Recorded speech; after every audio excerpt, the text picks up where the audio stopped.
I am here with the Takerra Allen.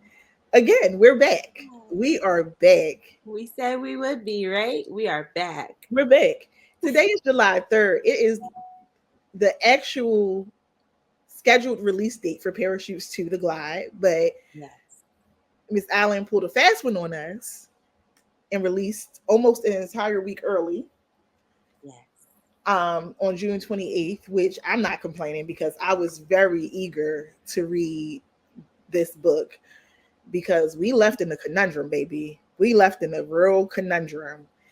But we're gonna get into all of that. Miss Allen, how are you? I'm good. How do you feel now that this masterpiece is out into the world? Thank you. Um, Relieved, You like feel you know what? I can see why you would feel relieved because we're gonna get into the themes of this book a little bit later. I can see why this book was a lot to hold on to. it was a lot. It was. And like I said, before we start, this is my gift for you. Just remember this throughout the interview. Just remember that. She's trying to soften the blow. I love She's you. trying to get this soften the blow. Let me tell y'all why she's trying to soften the blow. If you're here watching this, I'm hoping that you finish the book because this will be a spoiler. Super spoiler. This is not even where I planned on starting, but I'm going to start here so people can know what the bear is for. This is my emotional support bear. She's trying to get me back on her good side because as soon as I read the last epilogue, the last 3 pages of the epilogue, I have been defending this woman for years. But she's a true menace. Yeah. And I have finally come to the other side with the other loves. And I can honestly say Takerra Allen does not have regards for anyone's feelings. If this is how she feels she's gonna write the book, that's just what's gonna go in the book. Because I got to the end of the book, I'm like, oh yeah, we finally get it somewhere. Why would you end the book like that? Hold that thought, because that's what we're gonna finish with. I want a 1 sentence statement of why you would end the book like that. Like, I want to know. Right now? No, I want you to think about that through all. I want to torture you how you torture us. I want you to put that in the back of your mind, and that's going to be like one of the very last questions that we come back to. Okay, I'm gonna think about it. Now she's gonna talk all sweet and innocent. Please. And then the Aries is going to light up, and y'all gonna see. Wait till she start defending herself. Y'all gonna see. She said she felt like she was going to court. I do feel like I'm going to court. So now, am I a prosecutor or a judge? You're a prosecutor. And I know just who you're prosecuted. So I am ready. Did you not see my comment in the room? I'm prosecuting everybody. Yeah. What is the kids too? Kids too. Child. I got beef with Milo and Dolly as well. Yeah, the kids too. The only people, I mean, Lil Van, I'm gonna give him some grace because a lot. I feel like even more than, yes, Dolly and Milo, this is new for you guys, but his whole entire life is that kind of anguish that young, and how that happened and why it happened. Wow. Yeah. Like, that's a lot. In less than 6 months, that's a lot. But I want to start this chat with a quote that I read the other day, and I felt it would be appropriate as you refer to your readers as your loves. So I just thought this quote was appropriate, and I want to have some input and get the conversation really kicked off. So the quote is, "The role of an artist is exactly the same as the role of the lover. If I love you, I have to make you conscious of the things you don't see." James Baldwin. How do you interpret this quote as it relates to Parachutes Book 2? I think that is a great quote to start with. Thank you for that. That's beautiful. I can definitely relate to it, especially with Parachutes.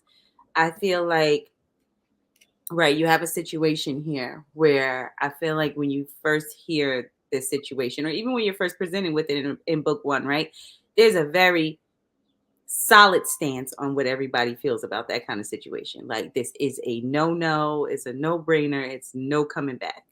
So I think that I personally like to take on the challenge of just making people bend their minds to, different circumstances that can happen. Everything isn't always so black and white. And I don't, I try not to listen to what people say they want from me, but I more so think about what I know will be best for you. Like, Mm. you may feel like you want to read this kind of book from me, but I feel like it's really important for me to tell this type of story. Okay. So I think that's important for a writer. Now, you know what? I feel that because when I tell people why I like to read so much, it's because it's only so much you can experience in life, right? You can experience a lot, but it's only so much that you will have a firsthand experience at with no outside influence. Exactly. But reading allows you to gain so much perspective Yes. from situations that seem so easy to never say never in, right? Oh, I Exactly. would never do that. It's easy to say that, and Yes. then you gain this perspective of, and it puts you in the position to see it from so many different viewpoints, because this trope, like as we discussed in the first chat, after book one, this trope has been done many a time. It's Right. not a new trope, Right. but even still, the perspective gained is still different because it wasn't these same people, these same mindsets, this same type of love. So now it's like, as somebody who has not grown in a relationship, it's easy for me to say, oh, that would never happen. I'm in my mid 30s and I'm being with somebody 15 years, that would put me at 50s and never, right? It's easy to say never, but then you gain this perspective of, how do you know your capacity of something Right. until you actually experience that? Correct. Right. It's easy to say, I don't have the capacity for that. Mm-hmm. But if you've never been loved like that, if you've never been invested in someone like that, if you've never sacrificed for a person like that, Right. how do you know? Right. Agreed. 100%. I think that, I just think that it's important. This has been talked about before, but I just feel like everybody can write the same story 100 different ways, right? Like, there's like, Because again, it's going to come from their perspective. As imaginative as I believe authors are, you still have only a limited perspective of those right, who, from your own experiences and those experiences around you. right, So even like, you only have this limited spectrum of the information. Now right, I think, in today's age, yes, it's a little bit more opened up, right? Because you have access to so much information, right, but you still have your moral code, your values, what you live by. And I think sometimes the problem is our expectations are that our morals and our values are of everybody else's. yes, 100%. I And we think, go into stuff like, yeah, no, I'm standing on this and you should stand on it too. And it's like, no, I don't believe that. yeah, That's not my belief. yeah, yeah. I think that I am absolutely, well, I try to be neutral, right? Like, try to be messy I try to be messy. in the books, not in life, in the book. Yeah, but you know what? I try to be like the devil's advocate author. That's what I feel like. I feel like sometimes I pick that position. And it's good for me. Like, I wanna challenge you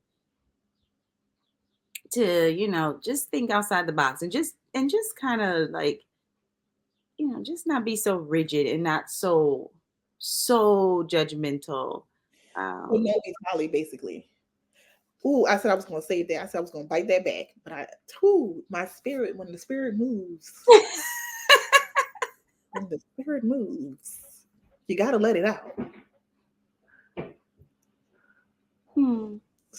So, in the prologue, you asked to continue with this conversation, you ask the readers to immerse themselves in this world of Tali and Dalvin to get a true understanding of both of their positions. I guess this was you playing neutral in their relationship. Mm-hmm. Why is it important to abandon our own perspectives to truly enjoy this story?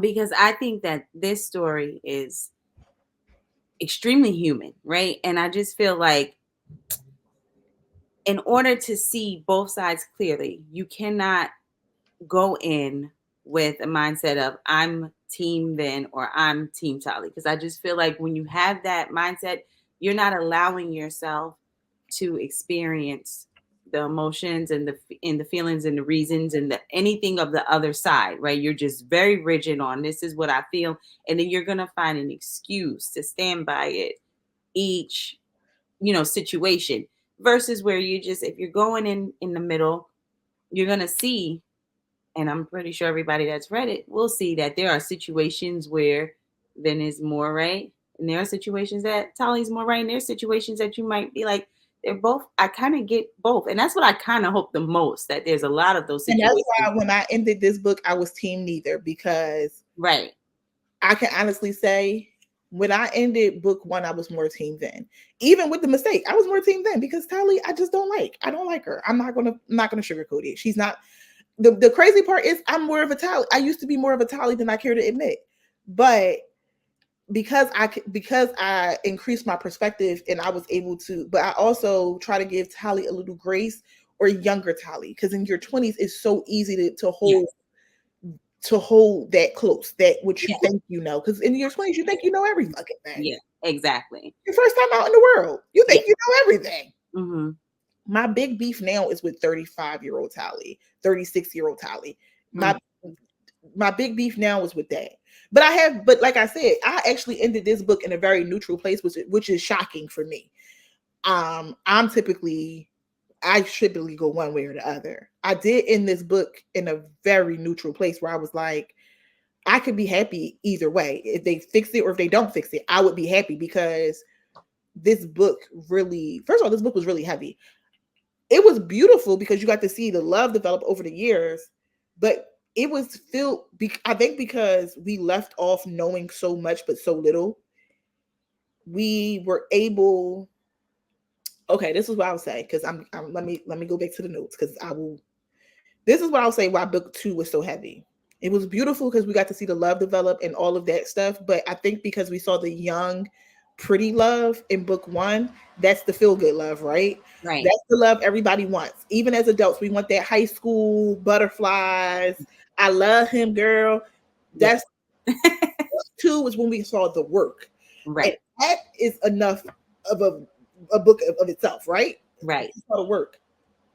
But secondly, I think a huge theme in book two is agony. We already know where they are. We know they're separated. We know that neither one of them are happy. Right. So even when you're reading the good parts and the happy parts, it's like, but they're both in anguish. Right. Like they're both still in anguish. So I feel like it was heavy. Like where it's like you wanted Yeah. to get to the end to get to some type of closure, Yes. and we got soccer punched instead. Well, well, you know what though, you made a good point, and that's something I did want to touch on. I'm glad you brought that up. We left off in such a heavy place. The first book started and ended in such a heavy place, which is the present, that I had to spend so much time in the past in this book, because if I would have spent any more time in the present than I did, that was already hard enough. If you notice, I think there's 3 times that I go to present: beginning, middle, end. Mm-hmm. And each time it's a time of such pain for both Yeah. of them. So I'm like, if I would have wrote any more of that, it would have really just overshadowed, I feel, the book. So I had to go back to just Yeah. show the love, but I also wanted to show, even in the past, more of like those grown up situations that they found themselves in, even in a young age, like the real thick of the love, not just that falling in love phase. Like now we're Yeah, that like the work. You have to do yeah, the work. yeah. Like you have to like do the work. Um, one more question before we get deeper into the book. Do you find it more difficult to reach a more imaginative state when writing about a story that is so many other people's realities? Like you might, even if this isn't you, you might know somebody where this is their story. So how deep in your imagination bag do you have to go? Um, Or how deep, how creative do you have to get? it you know what? It's all creative, right? So it's not related to anyone personally. I'm pretty sure subconsciously, I'm picking up different things of people I know, how they might have reacted or felt or something, but it's all creative for me. It's all just sitting back, and I just sit in silence, and I really just let that character come through me. And even sometimes it's even when I'm writing, it's like I may not agree with what they're doing, but this is what They this would do. person would do. Yeah, that's important to me. I'm not gonna be like, oh, I know they would want to read a girl that does that, or I know I would do that. No, I know this girl that I know everything about her since she was a baby to now. I know what she would realistically do. So it's it's creative but real for my people that I've created, if that makes sense. Kind of interesting, like because I mean, this could be. I'm gonna use a celebrity. This could be Gabrielle Union's story, right? Right. Break Baby, Alicia Keys, Break Baby. Like you hear about. I'm using celebrities because it's known, right? Right. It's very public knowledge. That's why I'm using celebrities because I could use people grandpas, but they would be mad Yeah. a little bit. And that's more so my point. It's not that I don't think the story is written creatively. It's Right. that It it's it hap it happens, and why I think right. that's also what makes me wonder what about this situation gets people so. This is a situation that people are hella passionate about. But I think because they're scared. I think they're scared. And then, I don't think I ever looked at it that way. I think that they're scared. I think that I don't want to go into another book, but even with Noor, like I just feel like a lot of the time the very deep passion and the deep anger comes from a fear. And it comes from like, could this happen to me? And could it be justified? Could it not be? Like I feel like when people first heard this situation, right? And you didn't know the story of how it happened, you would like to imagine it's just this lust filled thing, right? Or he just has a problem. He's just so You sick. went right into my next question. You literally went right into my Yeah. next question. The next question is at the end of book one, it was easy to want to withhold sympathy for Dalvin Right. because we had this limited amount of information. Right. We didn't know how it happened. We just knew the consequences of we adults, so we know what happened, but we don't know what led to this. Well, I just want to say for me, myself, and I in our first conversation, if you go back and watch that, I said I don't know what kind of wife Tally was, so I'm not going to judge. I said that. I don't Yeah. know if I said it verbatim, but I said something to the effect of Mm-hmm. I just don't see this person doing this. There's no justification for that behavior, but I just don't foresee this person after all of that, like you begging, crying, snotting. You was a thug. What are you doing? I just don't foresee it. I feel like he was the type of person. If once I get my girl back, I ain't never doing anything again. Right. Now we have this layered. I don't want to say excuse. I hate the word excuse, but we had Circumstances. circumstances and a narrative as to this was a person with feelings as well. How easy is it? And this is a question that I've asked you about other characters. And this is one thing I don't like about books. And I actually don't. Somebody said something about Vin. Vin said it about himself, and then somebody doubled down in the group. And I really wanted to get on my. I wanted to be a keyboard. I didn't. I held back because I wanted to save it for this conversation. How easy of us to dispose of the people that we don't deem worthy. Yeah. And it makes me question myself, right? Yeah. Sophie wasn't worthy, but then people feel as though Vin is not worthy of talent. So where does that where do we get to who's worthy of what? Right. You hear about this, oh, she's a good girl, so she deserves a good husband. Right. What makes her a good girl? Right. Right. What Um, makes her a good girl? Tali was a whore. I'm sorry. She took it herself. She was out here doing God knows what with God knows who a lot of times. so okay, so I'm not gonna call her a whore, but I I'm sorry, will that's one of say, my favorite words. But she was scratch, I scratch, will it, say, scratch it from the record, Your Honor. Scratch it from the record, Your Honor. Let the jury show that the prosecutor is removing that from the record. okay.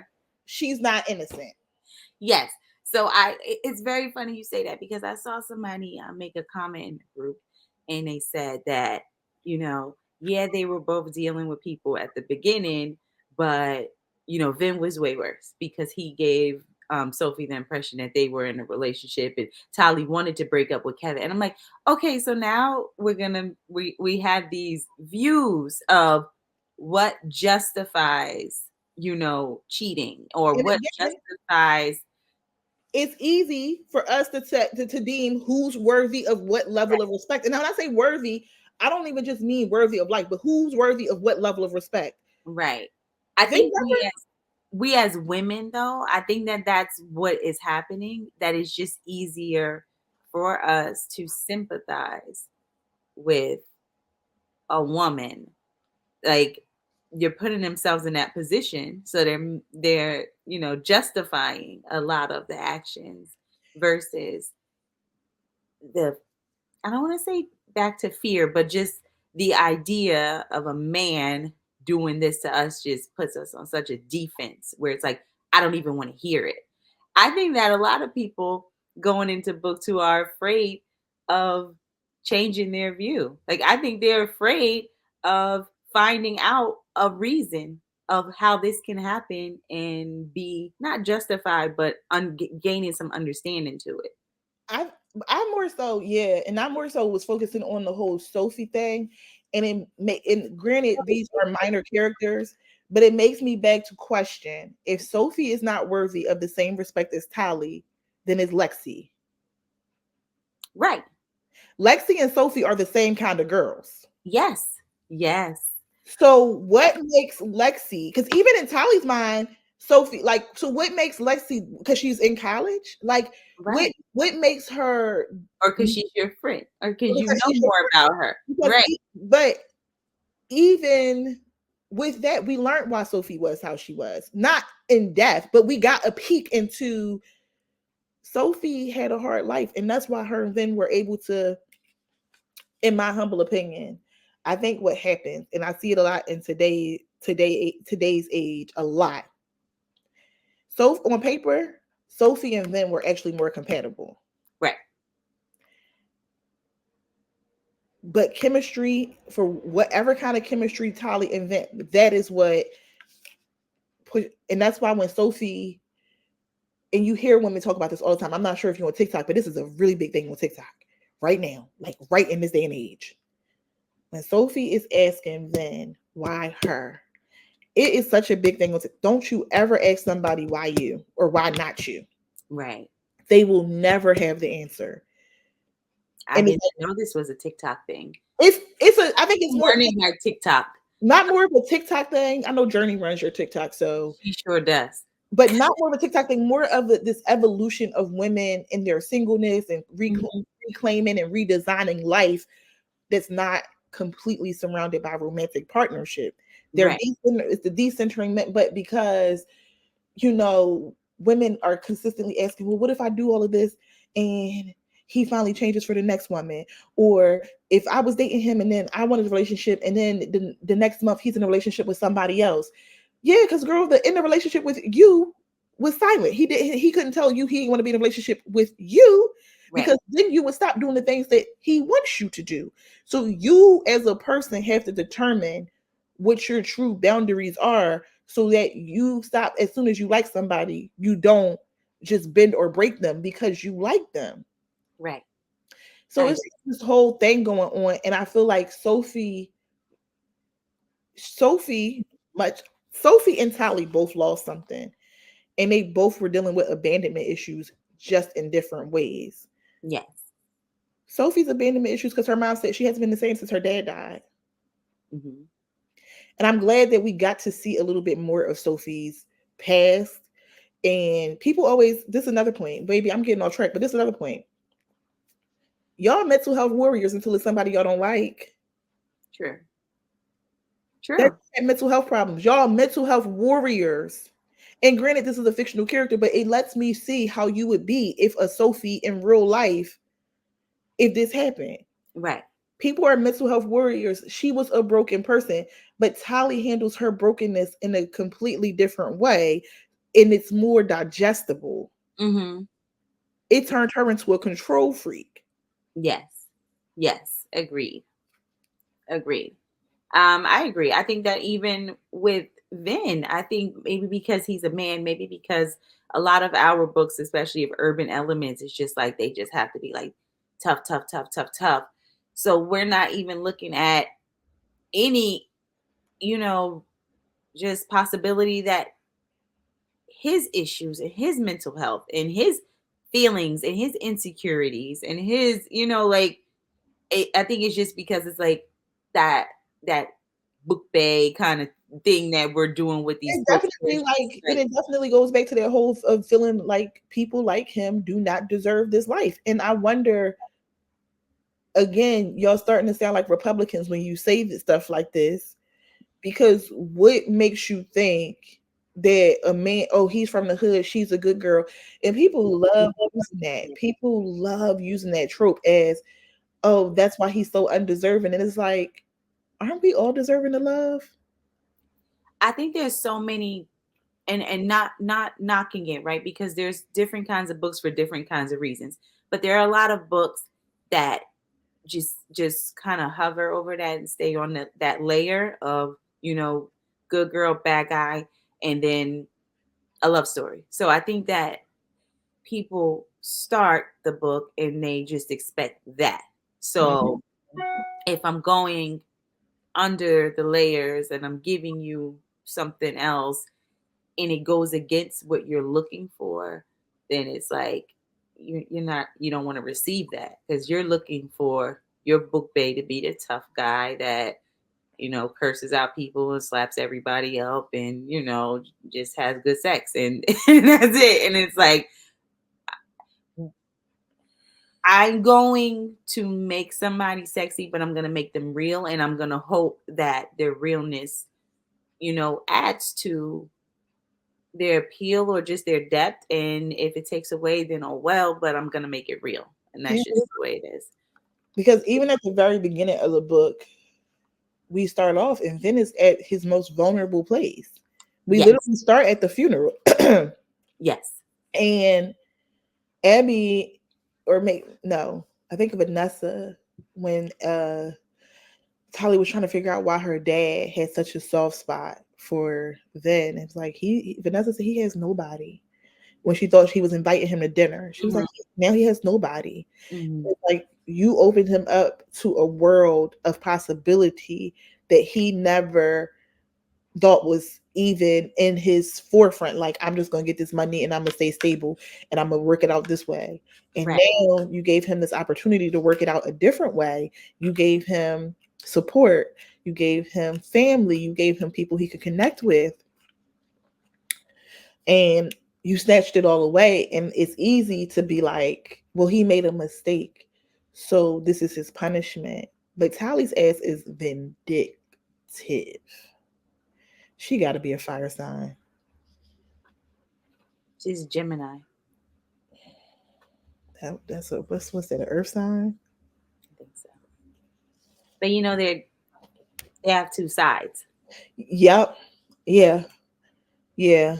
And I could see that in her, Hmm. because even if you take away her relationship with Van, how she treats her friends, um, case in point, I highlighted this. She never apologized to Lexi.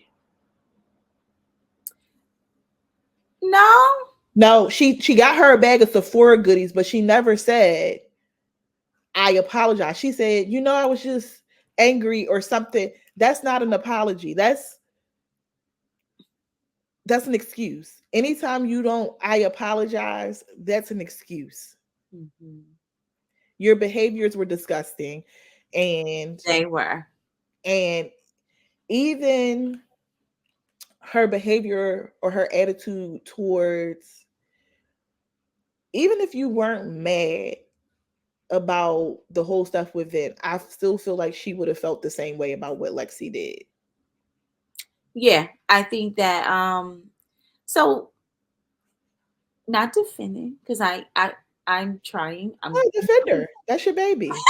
she's my baby. But so right, we're gonna take out the age element, which is important, right? So it's the age element, but then it's also the fresh hurt of being cheated on, knowing Winter. I feel like that was a thing, and just kind of like putting her But there's that self double. self But there's that. esteem. But there's that double standard again. It is. It is 100%. Munch cheats all the time. Winter, or look at the Right stuff Paige do. I'm not saying it's cheating, but I just feel like you only imply these standards when it benefits you or how you feel at the moment. I at agree. the moment. Hmm. Holly is catching a lot of smoke this installment. Oh, she is 150%. How you feel about that? I'm just, you know what? I'm just happy that people have feelings. That's all I'm Holly is saying about. catching wreck. You know what? I sat back and I just be quiet. That first book came out and everybody was just coming at me like, and I was just like, and it wasn't that I knew like, oh, you're gonna hate Tali, because to me, they are both good people. Like to me, they honestly are probably two of my favorite male and female characters that I've ever read. Really? Yes, I really do adore both of them. I feel like um I don't know if I got to go this deep with anyone yet, right? Because if you think about it, I got two books with Nika and Denny, and that was only their perspective, but I had two. I had three with these two. I had seasons, but I had three books of six people. So I've never gotten to go this deep with just two people. So it's a lot that I get to learn about them. Okay. But I knew the whole picture wasn't there Clear. for everybody. I knew it was Still isn't. I knew it was a piece missing because I said, "Ain't no way, homeboy, just for to do this." I am not saying Tally I'm not saying she deserved it. And right. that's another And thing. that I makes, think people get confused by when I write certain things. They're like, oh, okay, now you're gonna make a reason why. It's not a reason, but it is a but. Like Abby said, there's always a but. and There's that's always why book circumstances. 2, I'm so neutral because Tally, when you get vindictive, you like to incite stuff, and Yes. and it's like I'm gonna tell you one of my biggest problems. I have two really big problems with Tally. This is why I don't think I would. And because like I said, I used to be a Tally girl. Like my plan, like I literally had a mental health breakdown because my plan was not going as planned, and I was not allowing room for life. It wasn't even a man. It was just life was not being what Hmm. I needed it to be. Hmm. The lack of accountability. Actually, it's three things I got. It's three issues I got with Tally. Lack of accountability, her vindictiveness, and her issues with Vanessa. Yeah. A lot of people are seeing that now. Yeah. My Vanessa, Tally, you should be kissing that lady's feet. And that's actually the best person that you should be getting advice from now. She has the actual lived experience Hmm. of feeling how you feel. And you give this lady, even in your pain, because because you did not get the perfect family unit that you thought you deserved because your mom and dad never got back together, so you make Vanessa the issue instead of making the real issue the issue how Leah has. Baby, your mother's the issue. Yes.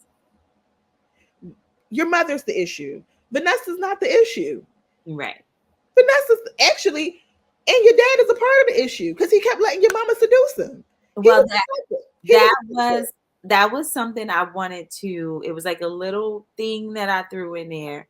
Um, where she's having that conversation with her dad and she goes, "But my dad, but her dad's a good guy and I forgave him." And I'm like, okay. So, you have this view of What that, and that's why I say you should be going to Vanessa because she has the lived experience. You have the view right, of what forgiveness can look like, and right. you're choosing to be vindictive. I think that, and I don't know if it's necessarily thinking Vanessa's the problem. It's just she's just got a problem.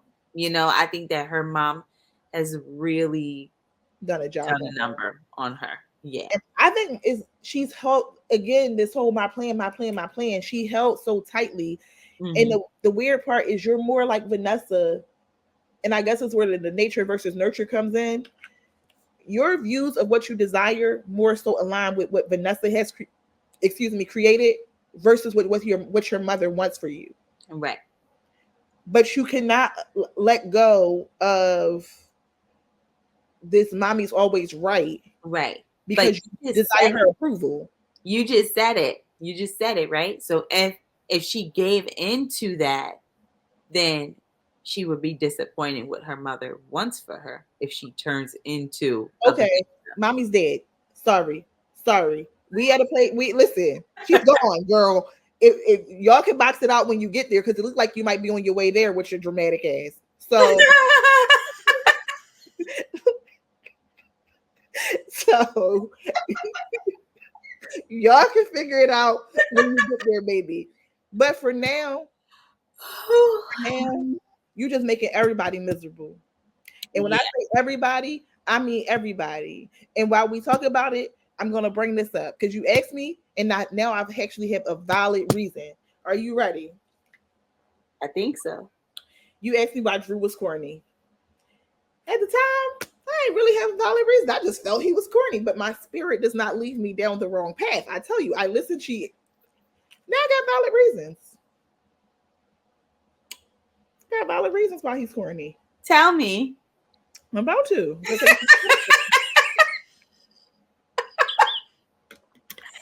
He's not corny because Vince says he's corny. Right. He's corny because he has low self-esteem. He's corny because he puts on this air of I'm a good guy, but the truth is he has low self-esteem. I'm gonna tell you how I know he has low self-esteem. You're gonna be the second pick to the same person twice in your life. You did all this work to get yourself somewhere in life to be somebody's second pick who she does not even treat like a good pick.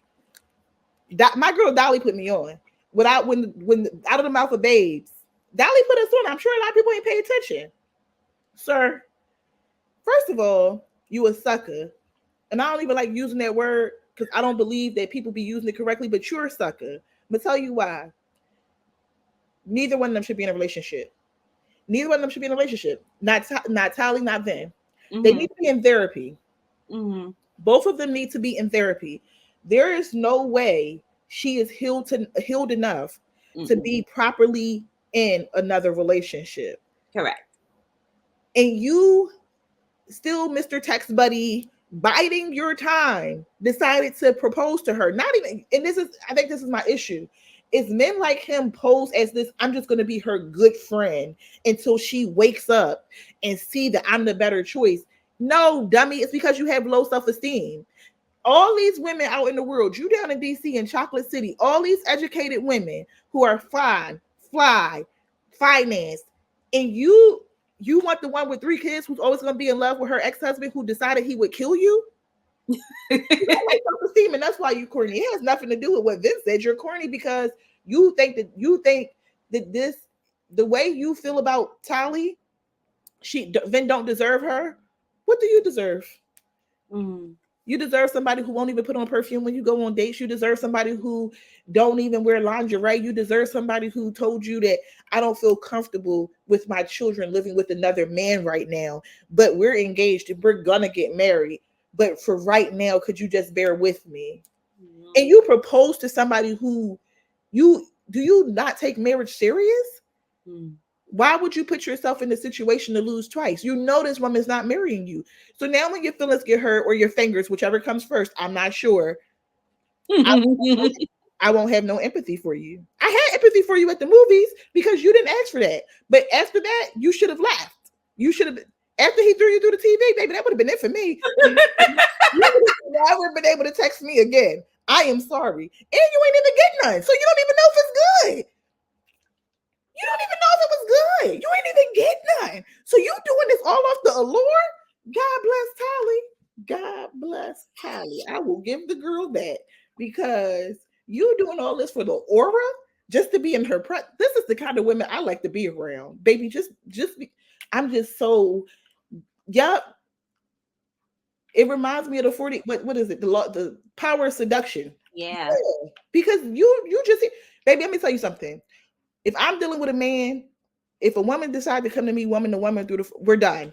We're done. I ain't got to go through no TV, no table. I don't got to be threatened. Sis, it is 6 billion people on this earth. If you think Yeah. for an iota of a second, I'm about to go back and forth with you about somebody who ain't even did nothing yet, you've lost it. That's where y'all lost me. That man put you through a TV. He scaled, baby. I don't even want nobody that good. Let me tell you something. Became Spider-Man and scaled to her second floor condo. I said, you know what? Pack it up.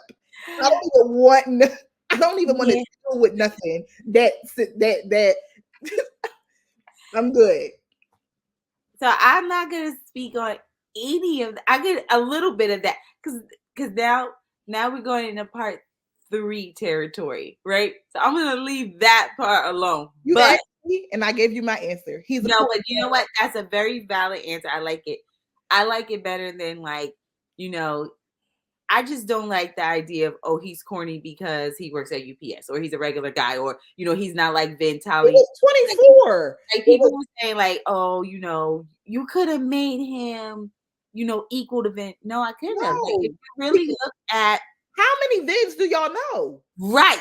That is so my point. Like I live in Philly where they breed very interesting people. I don't want to get nobody locked up, so I'm just going to say they breed yes, very interesting people. I live in Philly where y'all know what's going on in Philly. There's right. not this plethora, and I think that's what they think about the hood is that like it's just this plethora of these kind of men. Well, maybe they come a dime, not even they come a dime a dollar. Exactly. Maybe some actually in these days and age, a dime every $50. Okay. I agree. Yes. Back then, it might have been a little more prevalent It for was a you little better. But no, and if you look at Tally's like track record of what she used to like and what she is comfortable with and what she somebody who's gonna be a simp for her. yes, it is what she They enjoys. out of the I can't give you what you want then to I have to give you what she honestly would want. Oh no, that's not why I thought he was corny. I thought his presentation was corny at first. Like the way you even presenting yourself, you just, and that's because I kind of knew. I think because when you see it from both sides, Tally playing the game, so it's like I want you to have more game than her, or I want you to be on the same. Like you're about to get eaten alive, and I know this, and I want you to save yourself because this ain't even what you want. Right. But now I have a fuller picture. Not gonna say the whole picture, but I have a fuller picture, and I actually have valid reasons why I think he's corny. And that low self esteem one is something about it. It burns me up. That's a good one. I will accept that. Yeah, I will. talking about people with low self esteem. I realized everyone around Tally, her friends, have low self esteem. You think Paige has low self esteem? Maybe she's the comedic relief. I really don't have much thoughts about Paige, and not in a bad way. It's just that I look at Paige as the comedic relief. She's the friend that everybody needs, but no, but you're right. Abby does, and Lexi is. Come on, throw Jay and Dan in there too. Come on, we're not leaving them out. Dan, yeah, Jay, maybe, yeah. Jay's behaviors, because this is okay. I'm gonna go through character by character. Let's start with Abby. Okay. Whew, that was a. Whew. Ooh, I'm not digging my nose. I'm like, I have my teddy bear has little hairs floating around and it's floating all over my face. if you were, I would still love you. I dig in my nose because I can't breathe. My I emotional bear. um Get rid of them. Okay, so let's start with we starting with Jay. No, no, we're starting with Abby. Okay. let's start with the heaviest because then we can finish with Jay because that's the Jay baby. I don't no. I'm sorry, Dan. We'll finish with Dan because laughable. We gonna finish with Dan. Laughable, but true. Can happens more than people think happens. That's why we have a whole generation of gender fluid people because Right. so yeah, no, I went to boarding school. Happens way more often than people like to think. Yes. Um, we're gonna start with Abby because that we knew, but I think for Abby, personal opinion, she had to become Meg to have some sympathy for Meg. And she still didn't get as low as Meg, Mm-hmm. but it's easy to say what you again, another situation where it's easy to say what you woulda, coulda, shoulda did, Mm-hmm. but until you're in a position, you don't know what you would do. Right. And you had the support, Abby. You had the love, you had the friends, but you allowed your your need for a different kind of love to subsidize because those abandonment issues of not having a father, your mother loving drugs and her drug addict boyfriend more than you. Mm-hmm. So you go find a drug addict boyfriend. Mm-hmm. You Mm-hmm. wanted to see what it was like, and I just think it made me think about statistics and the things that people are predisposed to Yes. due to poverty, due to parenting, Mm-hmm. and how do you when the odds are stacked in your favor and you don't have an out, you don't have a Mr. Hall who can buy you a condo and pay all your bills and really give you that stepping stool to get your footing in. Right. And I even look at Lexi's parents as Lexi's parents had the finances but they didn't have the attention and the love, and it's like, how do you really get above ground in those situations? Right. I think with Abby, you know, you brought up a good point. I think that also people that are vultures seek out those kind of people. They can almost smell them out. They say it. When I watch like those shows where it's like serial killers or Yeah. abusive those DV shows, they smell literally the low self-esteem. Right. And they're like, "Oh, I can manipulate this person into being because all they need is a little bit of attention." Exactly. And And I think that she had the support and it's not no way Tali's fault because I feel like everybody has to go and live their lives. But I think that the more Tali got into Vin and they built their life, Abby felt abandoned. She might not have blamed her and she right, might have said it's okay, I want you to go do that. But then she was just kind of left of like, what now, do I do with myself? right, I right, always had my wingman. I always had this person to kind of guide me because yes, she had guidance. And I think that was the part that everybody was like, "Oh, well, Tally's friends put her on this pedestal." And I was like, I think it's less of a pedestal. I think it's more so she had the guidance, so she was yes, able to offer it. So yes, if you're dealing with a whole bunch of blind leading the blind, but her, like I said, her father laid the foundation. And I think that story that he told really put in the perspective that he I'm messing up my hair. What the heck is going on here? He okay, could have went down one of two roads. He had options, yes, and he went down road that was road B, because road A would have been him going with the friend that he talked about. right, He went down road B. So once he went down road B, built this life for Tali and Leah and Miss Vanessa, he was able, once Tali got to that point in the road, and say, "Hey, I can set you up for this kind of success that you see me with, and you can mirror it for yourself. because I have access. Right. I come from a middle class family, and I still didn't have that kind of guidance because I come from a single parent home where, yeah, it just it wasn't the same, you Right. know. Right. So I think that that guidance that her dad was able to give her, that safe space, he Mm. was able to give her. He gave it. He offered it to all of them.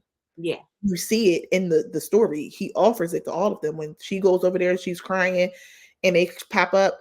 He don't say, "Oh, get your friends off my steps." He don't say, "Oh, stop smoking the weed." He jokes with them. He gives them this safe space to land and guidance. Yeah. So when you would take that away from somebody, especially at such a crucial time, college is so weird. As somebody who went to college is so weird. You think you're grown because you are, Yes. Yes. finally have full autonomy over your decisions. Mhm. But baby, them consequences is going to knock you upside your head every single time. 100%. Yep. Agreed. And I think it's what they were 21, junior year of college. There was, yeah. That's not, that's when you need guidance the most. Yes. Life start doing some weird things at that time, and your friends, they do abandon you because some get careers right away, some get into families right away, some drop out of college, some get dead end jobs. So you don't have that structured friendship group anymore where it has to be intentional, where we want to be friends, that I keep up with you. But now I got a husband and a baby. Right. Right. Not me. No. Tolly. Tally. Yeah. Yeah. I couldn't imagine having a baby that young. Ooh, child. Yeah. Maybe I'm mid 30s and I'm still like, yeah, not Yeah. mature enough. Not mature enough. But that's neither here or there.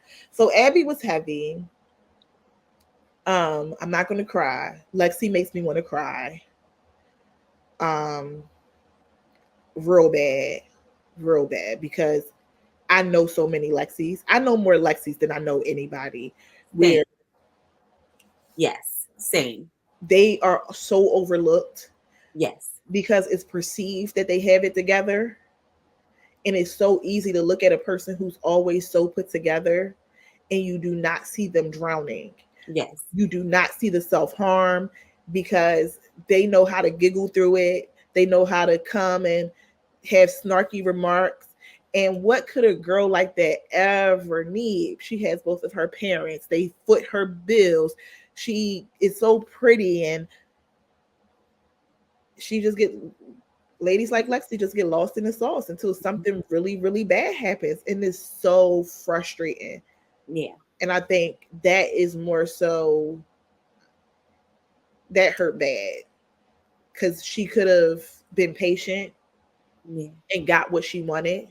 Right. And Jay being Jay being a casualty in that Right. is like, well, that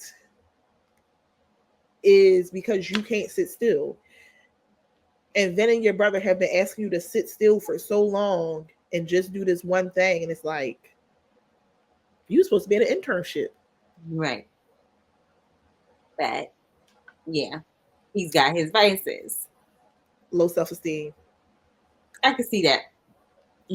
Because you I don't want to say envy, but because of how he was raised, and this is not Munchie's fault either, you have your own set of insecurities. Because when you're constantly around that level of male ego and bravado and testosterone, Yeah. that's your brother. Yeah. But he sacrificed so you didn't have to be that. Right. It doesn't change the fact that if with your ego, Right. because you felt like so much was being handed to you. But I wish, and this is something I say all the time, this theory for Black culture that you have to struggle and it builds character. Struggle builds. Let it go. Yes. Let it go. Agreed. And that's something Jay, I feel like he was working toward. And it's just unfortunate that somebody else's ego, Chris, that we didn't hear a lot about, just these random phone calls, somebody else's ego allowed them to go that far. And that's another thing that we see every day, which is why I tell people to be honest with people. You never know how far somebody's willing to go over their feelings. Yes. People get hurt every day. Yeah, it's If happening. you watch the news, you literally see this play out every day. Mm-hmm. And they Yeah. don't even necessarily just be domestic violence cases. It literally be, I used to tell my ex when we was watching Snapped, this is why I need you to be honest. Because it was this one particular episode where the mistress killed the wife. I said, you thinking, you women will be out here thinking that the woman you in love with is in the way and you won't leave her alone. And Mm-hmm. you feeding this other woman a dream and she's just thinking to herself, and it's men to vice Mm-hmm. versa as well. Mm-hmm. If I just get this person out the way, Right. Right. and it's like, it don't work like that. Right. But people, when you in it, if I could just get this other person out the way, I can have what I want. And it's like, you're still not going to get what you want. Right. But yeah, so those two, again, agony. Because bringing back that word agony as a theme, because then couldn't even mourn Jay. Right. Tally always want to talk about all these sacrifices she made. Woo, child, this I be wanting to bop her. Bop. He made his sacrifices. He He did. made his he's paid his dues. Yeah. So what, like, He has definitely you know, and that, I'm glad you brought that up. That was an important instance to me to show um, the level of not control, but just, you know, self-sacrifice that he did for her in that moment. And I think that that's also something that was learned. why we both about to cry? Ooh. I think that people don't really understand those crucial years of his life, 18 through 23, of being in prison and having to literally, and I tried to put it a little bit with like that bus ride in the first book, but just having to keep all of those emotions in all the time. Like, you cannot show any emotion. So this man has been bottling up his emotions for years. And then when these things happen to him, there's always like a reason why he can't release them. And I think he's been conditioned to do that too. And then it's not an excuse, but like with the Sharonda thing, that was a release of his emotion. It wasn't, I think people confuse it that, you know, my dad died and I just want to go have sex and fuck Tali. I'm not even thinking about, she wasn't a thought. Yeah. It was his reaction to his emotions, that he has not cried and broke down. And that's not how he deals with emotions. Is, you know, these emotions that he feels and he doesn't really know what to do with them. Right. And nobody, like, he had his parents, but nobody has taught him, because his dad was a Rolling Stone and his mama was Exactly. trying to roll after his dad and rolled into something else. So when you don't have that guidance of, and I think that's why people always talk about childhood trauma, right? Because it's easy to say, oh, well, you're an adult and you should know better. And it's like, Yeah, no. Mm-mm. if this is how my dad handled things, and this is what I saw, and this is how my uncle handled things, because this is how their dad handled things, where does that guidance come in to Yeah. say, It doesn't change magically when you become an adult. You have to work on that. I know people that are in their 60s and 70s that's still dealing with mommy and daddy issues that they and never that's really why I said neither one of them need to be dating. They both need to be in therapy, agreed. because He's in therapy. He is. and I'm good for him, He, because they both have these abandonment issues. She deals with hers by control, and yes. he deals with his. Well, he was dealing with his by not being attached Right. until he met you. And that brings me to my next conversation point. Now, literally, we didn't finish with the characters. Wait, let's finish with the characters. So we got the Abby. We didn't get to my favorite character this book. I think he was everybody's favorite this book. Munch. What a jerk. What a jerk. Why would you make us love a jerky person? He is a terrible human. He probably was the only like adult redeemable. Okay, Mr. Hall, Vanessa, we're not going to count them in. But as far as like the characters, he might be the only out of the crew. He might be the only redeemable one. Cheater and all. Cheater and all. Winter know what she getting. Winter is aware of Winter knows what she's getting herself into, and Winter has made the choice to stay.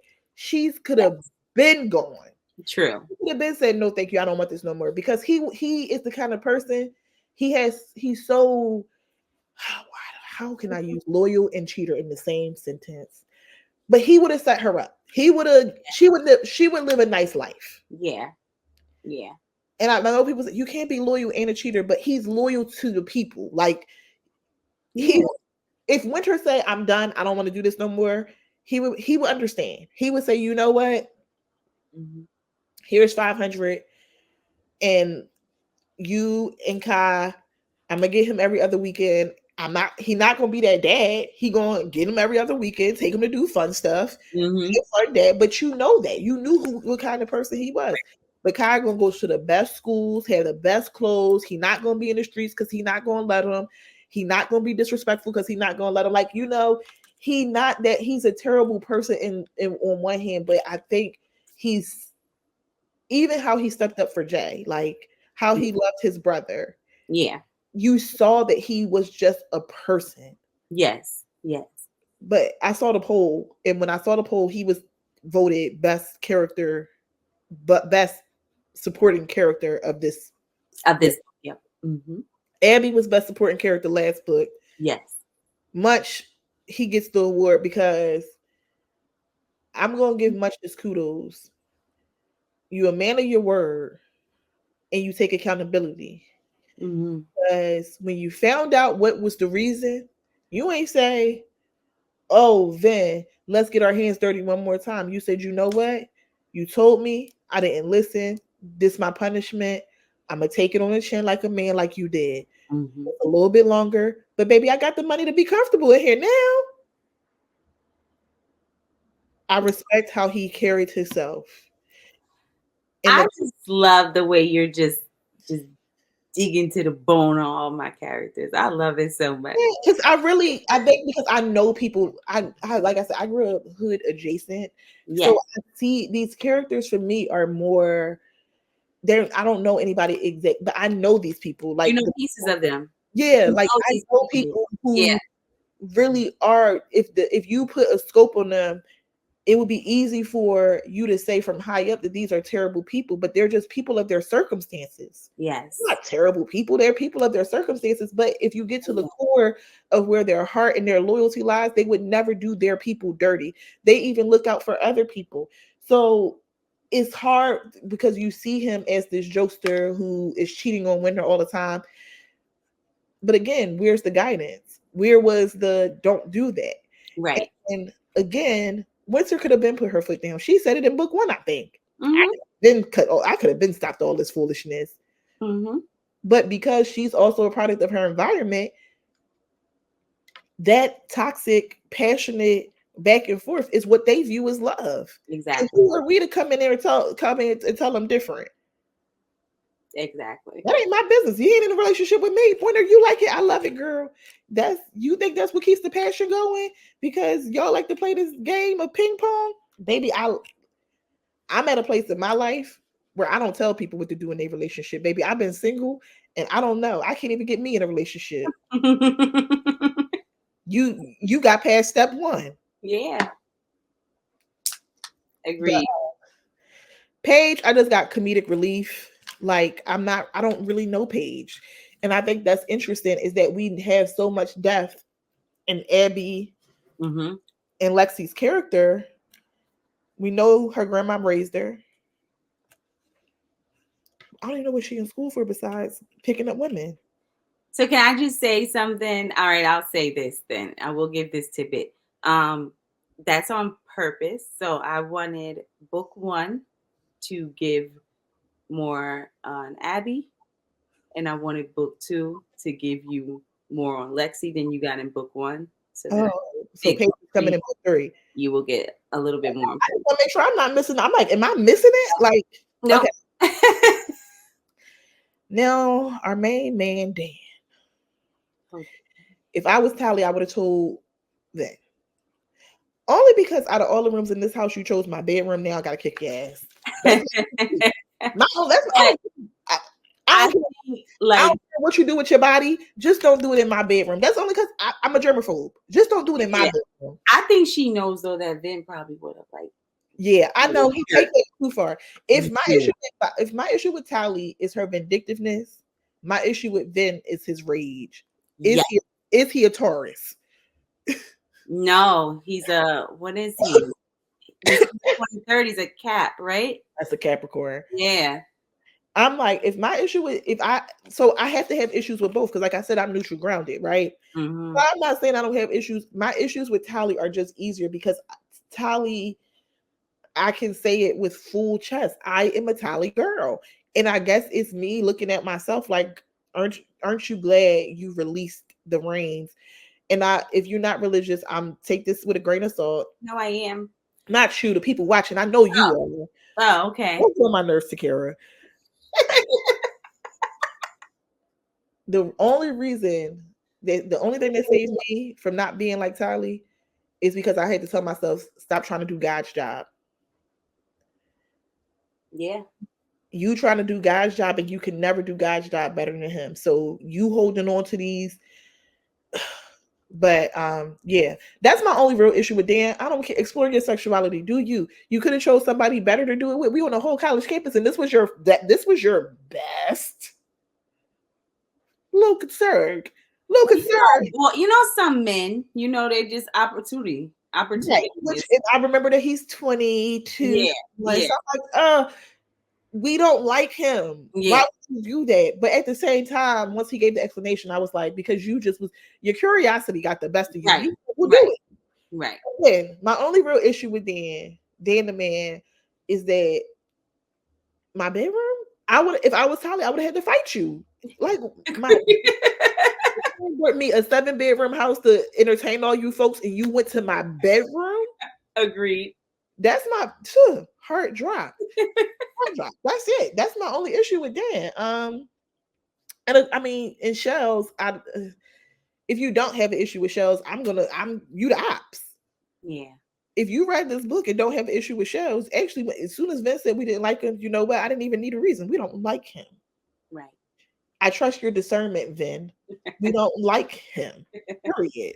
But we didn't. The one thing I did want to ask you, we don't see much of Dan in the adult parts. Are we going to find out why? Yes. Did grief pull him away? Maybe. That's a yes. I mean, maybe. Naturally. grief either pulls you together or Right. pulls you apart.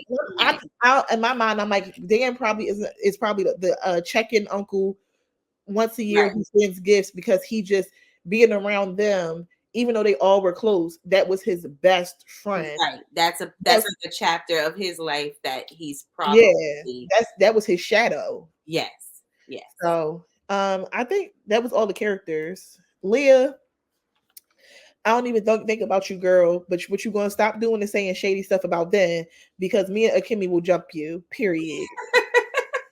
I will get Akemi on my side, and we will jump you about Uncle Vin. So stop playing and saying slick shit, okay? Leah, mind your business about who you married to because I'm sure that milk ain't all the way clean either. Because every time you come home, that husband don't come with you. So if you want beef, I will bring it to your door. And Tali's dad doesn't like him, so it's got to be a reason. Exactly, because even though he mad at Ben, that's still his son. Period. Mm-hmm. So don't do that, Leah. Don't because I like that he's clean cut and don't have tattoos. That ain't everybody type. All right. That ain't everybody type. Because I might come home with face tattoos. And that mind your business. He treats me well. Mind your business. You need to just be happy for what you do have. And that's why you only have one child. You mind Kimmy's business, okay? Mm-hmm. And like I said, Kimmy and Taryn are the only, and Lil Vin are the only three people I'm giving passes to this book I because want to know about the other two children and what they do wrong. okay, so I'm not gonna say did wrong, but Okay. this is what my thinking is with the other two kids. And this is one of the I can show you right here. I got themes. Remorse, grief, cycle breaking. We're on the cycle breaking part of the themes. Okay. Tally and Vin are have grown so much. I feel like they're recreating cycles in their children's lives, and you can see it in their interactions. And Milo clearly feels abandoned by Vin when, and he's not having the same reaction as Dal. Mm-hmm. So Milo first, that abandonment when they have the conversation about the divorce papers when they're out back in her dad's backyard. And Milo, first he didn't speak to his dad. I don't know what me and your dad going through. Don't disrespect him because he's always been a great dad. And I think this is why people got to keep children out of grown folk business again. Stop putting children in grown folk business, Tali. You have that emotional breakdown. Vanessa then said she would take the kids away. You could go away. And this is why I'm gonna kick your ass if you're not nice to Vanessa in book 3, Tali, because Vanessa is your ride or die. Vanessa be having your back, girl. Yeah. More than your mama. She be like, bring me them kids. I will cook. I will clean. I will put up decorations. I will entertain your shenanigans. I love that. When you talk about unconditional love, that is Vanessa. Okay. Mm-hmm. And Tally, you giving this lady your ass to kiss, even while if you was in this much pain and you can still give this lady your ass to kiss, you need your ass beat. And Mr. Hall, stop letting her play with your wife because you should have been shut this shit down. I really blame him because he should have been shut this shit down. Mm. Stop playing on my wife's head, bro. I think sometimes she's appreciative. She's appreciative, but I just don't like the undertone. Like, yeah, she still got lingering issues. Yeah. These decorations. She made it just a touch too salty. Like you, it's like as soon as Vanessa do something, the judgmental filter just drop on Tali, and she's like, she just doesn't do anything right. I would never do that. Bitch, take your kids and go home. Because me and my husband, we were finally enjoying ourselves. But Vanessa would never. She wouldn't, because she's too good of a Christian woman. Like your dad did what it felt an angel child because. And she loves her. She loves those girls. 2 kids? Yeah. 2 kids? Maybe I'd have knocked his head between the washer and dryer. Don't play with me. But anyway, so she goes outside and keep kids out of grown folks' business because you should have made him speak to his dad. That's how I feel. He didn't have to have a conversation, but when an adult walks in the room, you acknowledge, and that's your father, you acknowledge him. Also, you think you know something that you don't, because when your diagnosis came to it, that was the cool one. And it's so interesting as children, you put your parents on this pedestal until you realize they're all just human. Yes. Tally was the one spiraling, baby. Yes. That was cool. He said, "This is my son. Is he gonna stop being our son because he autistic?" Right. But girl, he's gonna be fine. You called me home for this, girl. But it all goes to her, as you know, at that age, especially just ideas of perfectionism. Yeah. And then back to grown. So that was my issue with the whole Milo thing. I think he was coming around because he did let Vin use his phone to trick Tally. So I'm sure something transpired where Vin probably pulled him aside one weekend and was like, "Hey, yo, bro, it's only so many times you finna walk in my house and pull out that Nintendo Switch and not post it with me." So, I think you know Vin by now, right? Yeah. If we got beef, we gonna have beef, but something has happened. Yeah. You finna put some respect on my name. I'm Big Vin, not Little Vin. That might be Big Tata, but I'm Big Vin. Yes. Absolutely. So, and then Dolly, I actually feel worse for Dolly because she overheard what her mom said, and as somebody who, once you hear something like that, no matter how much reassurance, then you never heard. So, and I feel bad for the kids in general because this stuff like this always affects the kids more than the adults, but it's adult decision making, right? Right. Milo, you never heard nobody say that they didn't want you. This girl has now heard her mom say, I didn't want my child. Baby, and Dolly is at that weird age, 15, 16, where you starting to smell yourself and coming to your own ideologies about what life is about. Mm-hmm. That's just not good. That's just not a good place to be. And like I said, that cycle breaking of, we were supposed to have this family unit, and now you just, that vindictiveness, and you weren't saying it to hurt Dolly, but she heard you. You were saying it because of your own insecurities. Mm-hmm. And now she has to live with knowing. It's so weird as humans how we can hear something for 15, 16 years. I love you. I love you. You love me. I love you. You're so great of a daughter. And you hear that one negative thing. Yep. And that your anxiety will put that shit on replay. Yep. And it'll like, yep. Remember back in the 90s when we used to have the tape cassettes and we would record the song we went on the radio, and somebody recorded over either your VHS or your cassette, you can't go re-record after that. Like, you got to wait for the song to come back on. Yeah. Tali is in such a depressive state that the song can't come back on. The song not coming back on quick enough. Mm-hmm. So this new song is on repeat. And the song is not coming back quick enough for her to reverse what she's doing, what she did unintentionally. And isn't that something, right? I think that the fear that we see in Tali, when she's talking to her mother after her and Ben had that fight, about the text with Drew. This is when Doll's a baby. And you see a glimpse of her fear of becoming her mother. Like, okay, I'm not going to ever make my child feel like I didn't want them. Yeah. And then you somehow that in my notes still did. Yes. I had that in my notes like that. This is becoming a cycle of abandonment and people dropping the ball. And that's how real life works. That's what I was about to say. But it's just very human, very the way it works. And that brings me to my wrap up question, because we be going forever. Tali constantly saying, this wasn't my plan, this wasn't my plan, this wasn't my plan. And this is what I mean about accountability. This wasn't Vin's plan either, Tali. But he adjusted to accommodate you.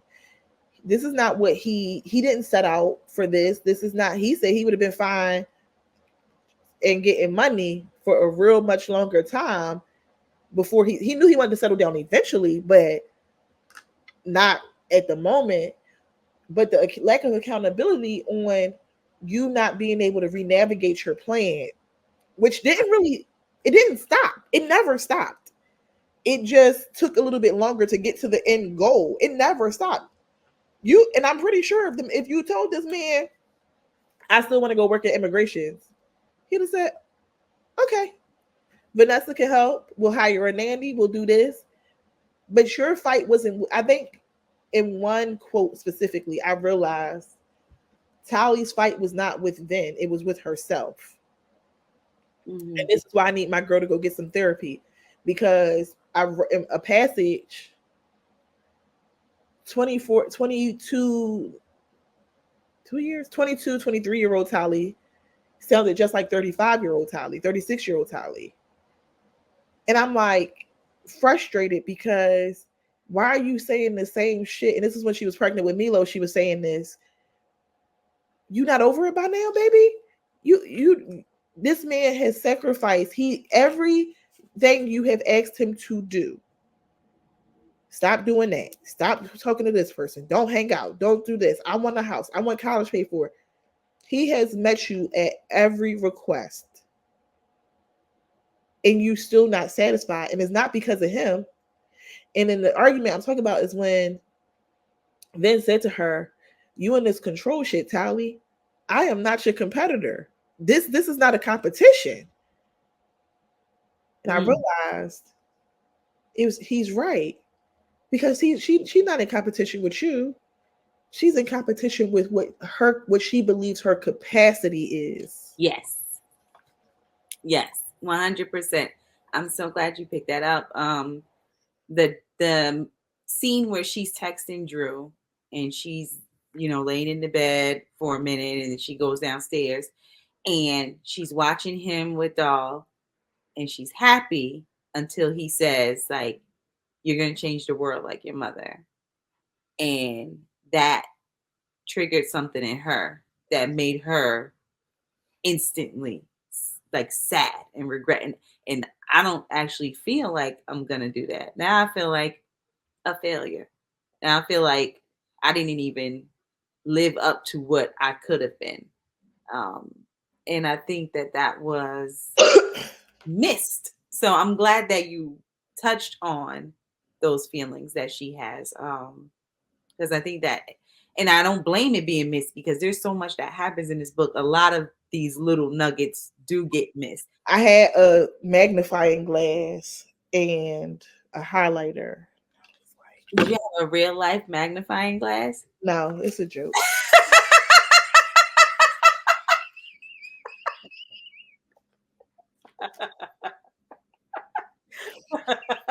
You gotta stop laughing so hard before that man come in that room and be like, "What is so funny?" He will too. I know. He gonna be like, ain't no fucking book that funny." Look. He gonna come in there. You better chill for he come in there and say, "Baby, it is 9:24. Wrap this shit up. Shit, nobody be making you giggle like that but me. Wrap it up. We're done. Ain't no interview for book 3. We're done." No, he knows. He gonna open the door like Ike. So funny. Men like to laugh too. What is so funny? For real. But no. I really tried to take my time. Like I didn't read this in one night like I usually would have. I actually was forced. You did really. I was forced to pace myself because of life events and it being released early. Like I literally was going to spend my whole 4th of July in the bed with this book.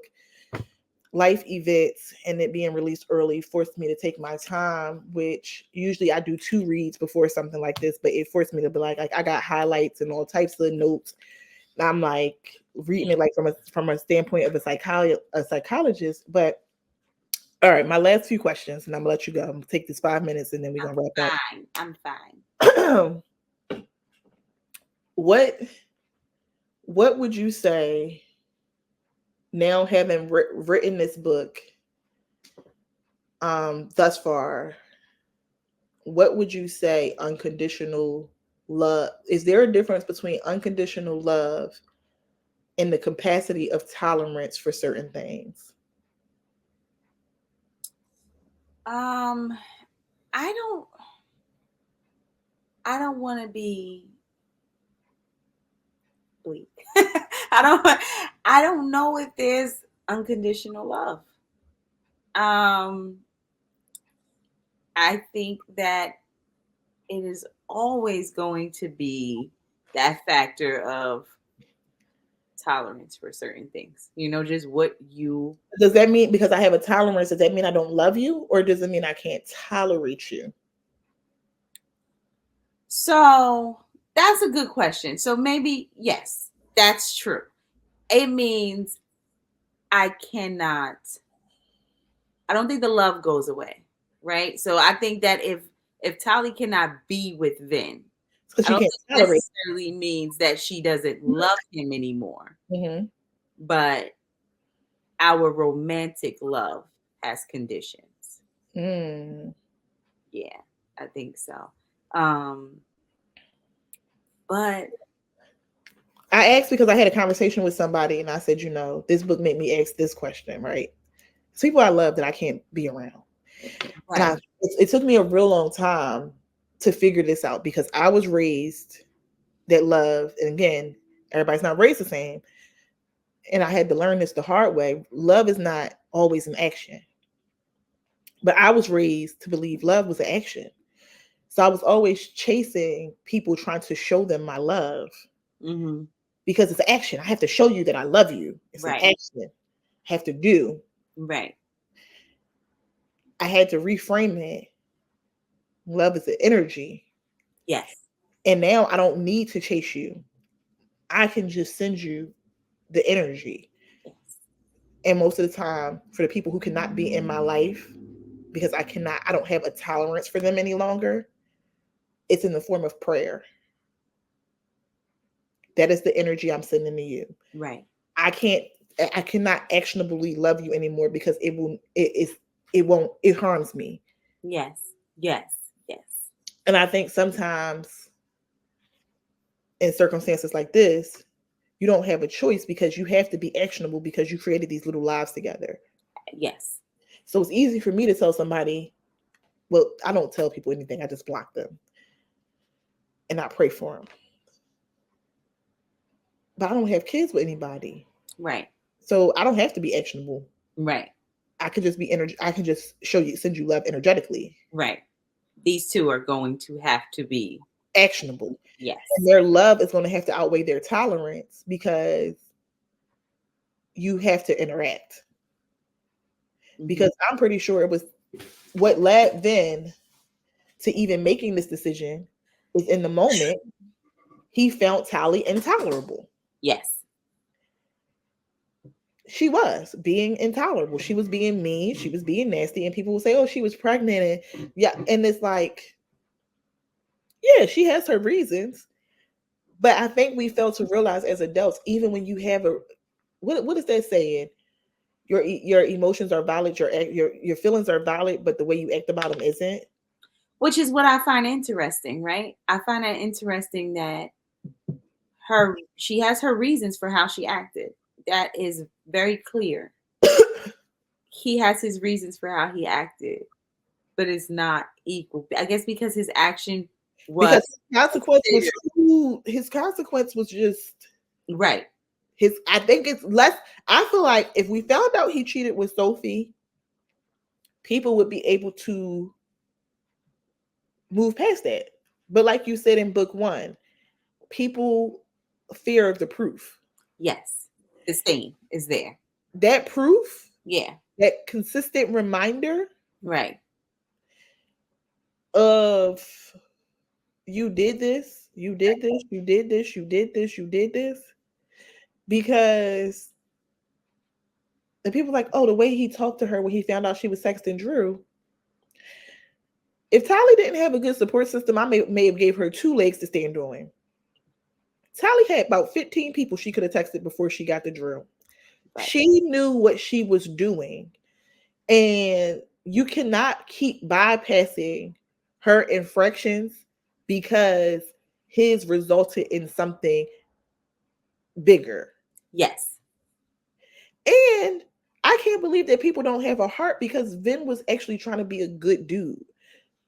Concerned about somebody that to say he didn't care, like it's like pick a side. Did he care about Sophie or didn't he? Because his actions shows his humanity and that he did care to an extent. Right. Right.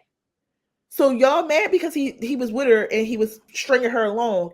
But when this very detrimental thing came, he showed his empathy. He showed up. He got past his intolerance for her and said, I'm going to get past in the love I have for you. Was never in love with you. And he says this in the book verbatim.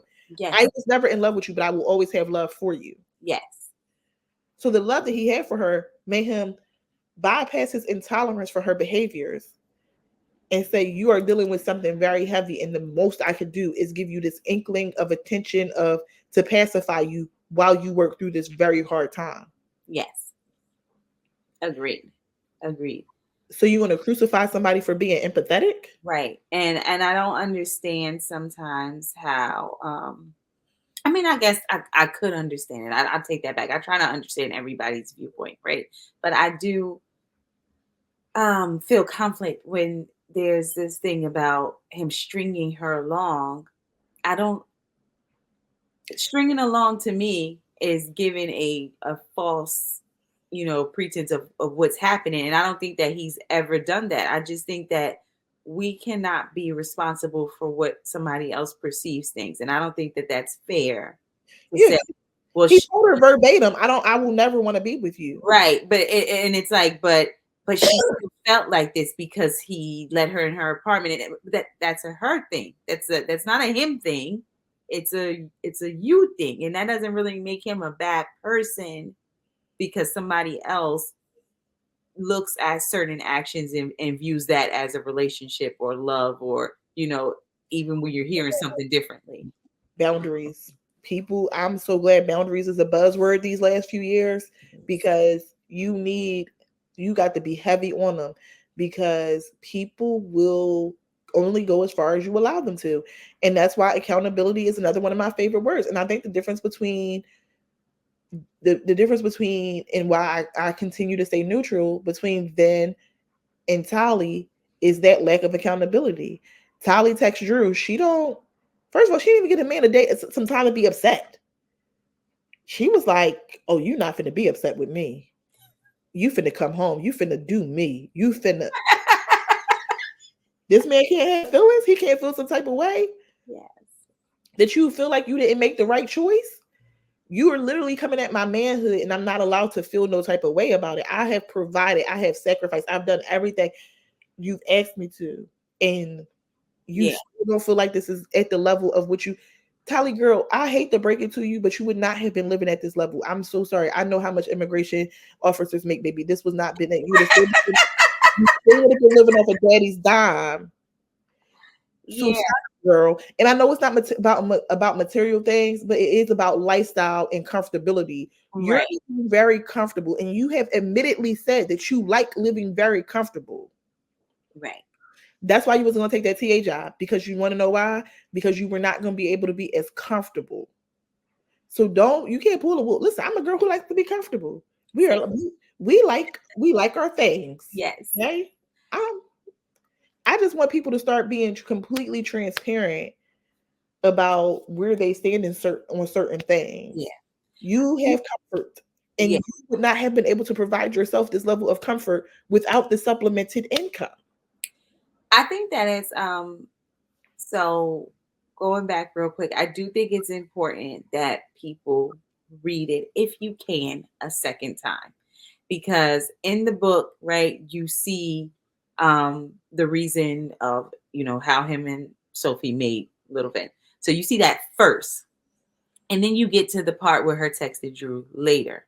But if you realize that that actually came First, first, then you would see how hurtful that was to him, right? he was So, shaking to his core. right, like at this point, Doll is 2.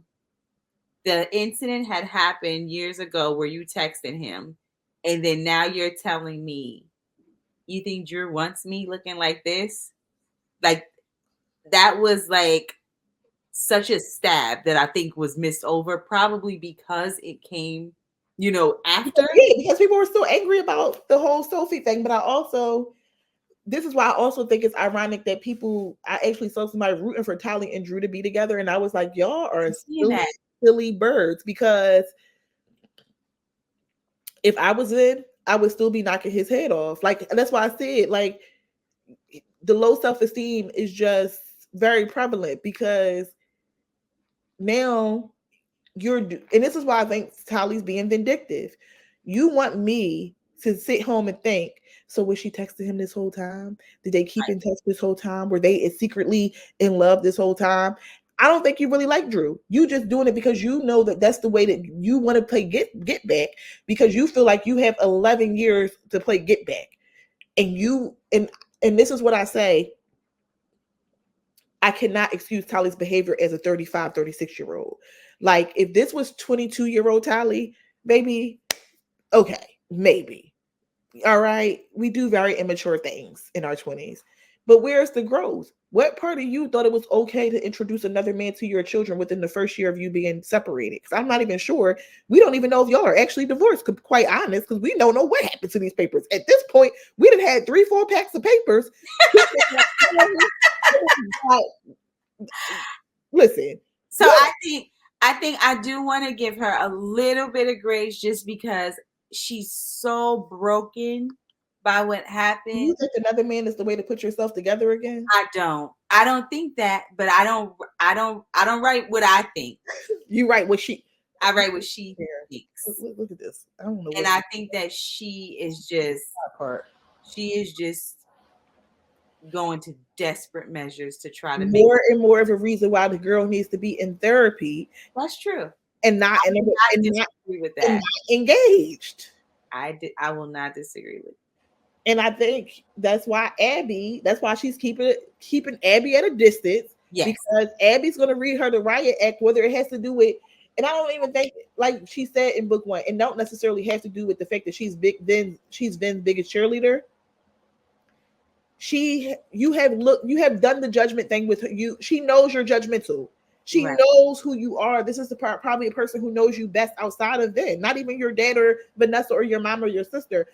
Abby has allowed you to emotionally be her. She's been your emotional punching bag, Sally. She knows how you can be.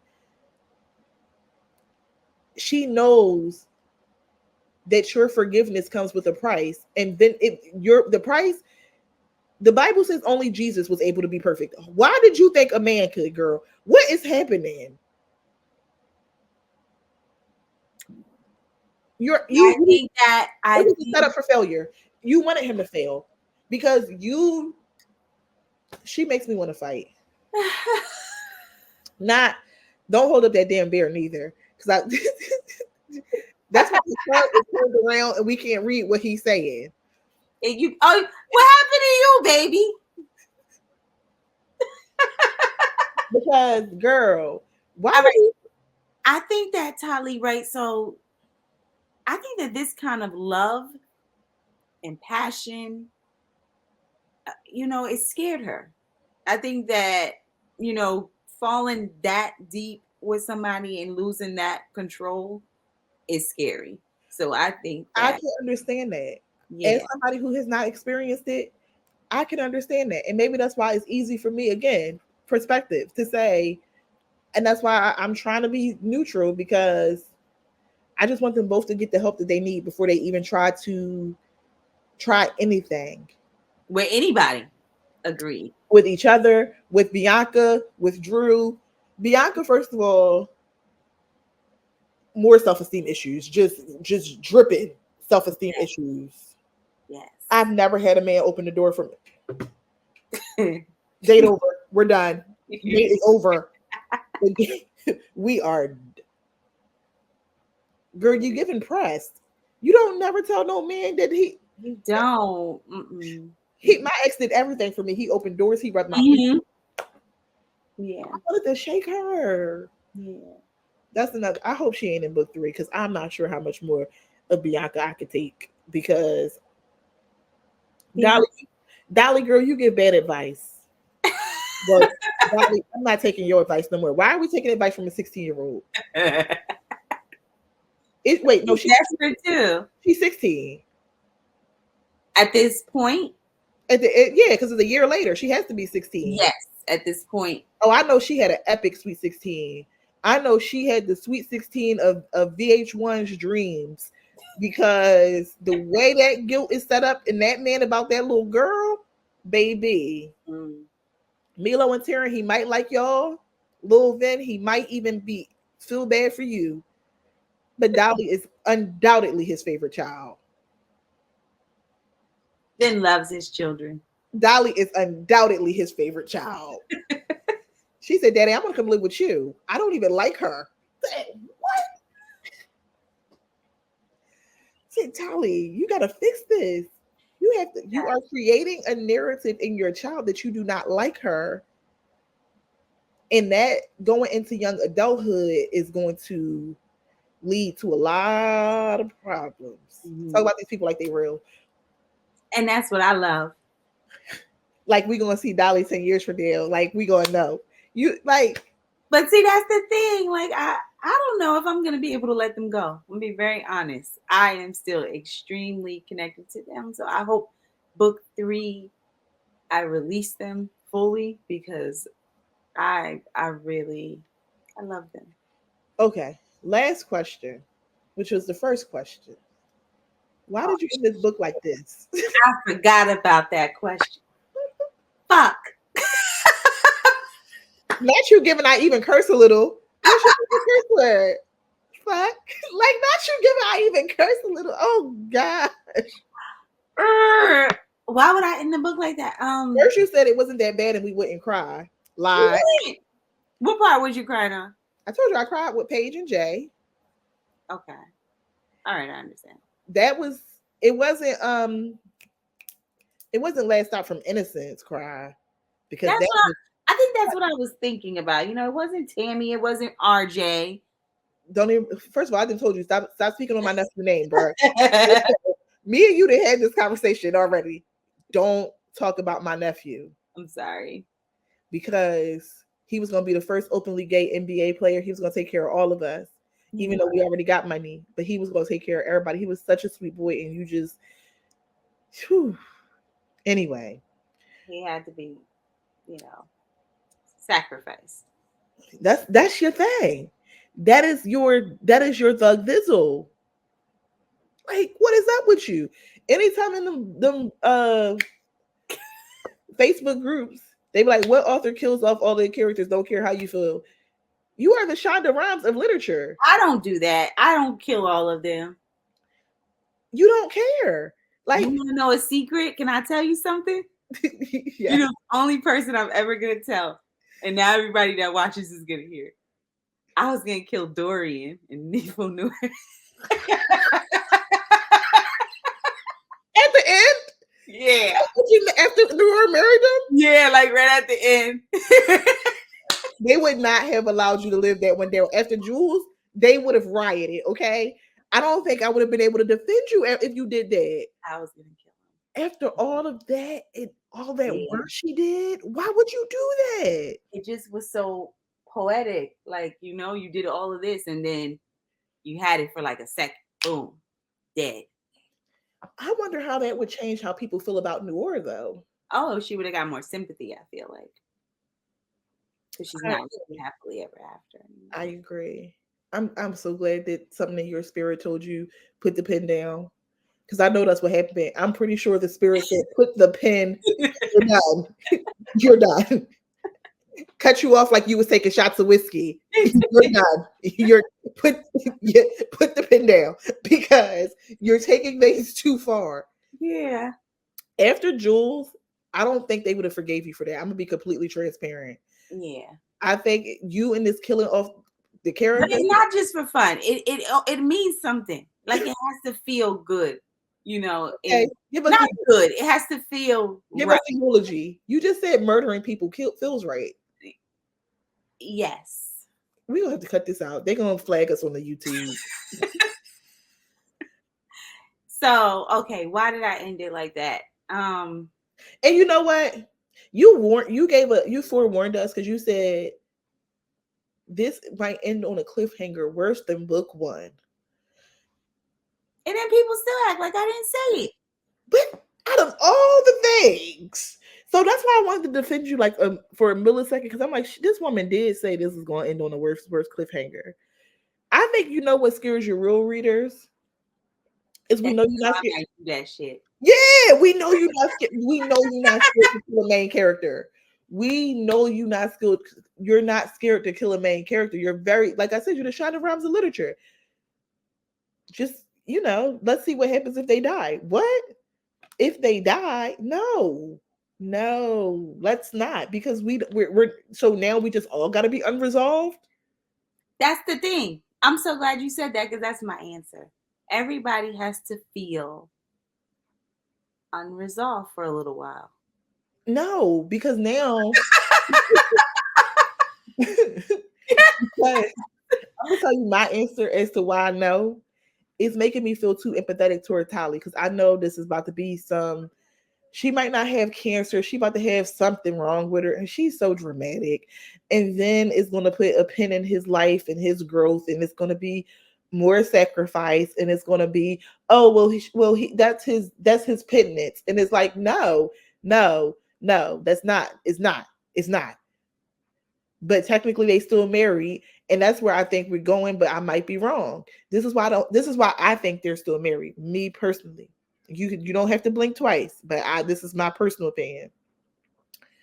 I think in book 3, we're going to find out that they're still married because she never filed the papers.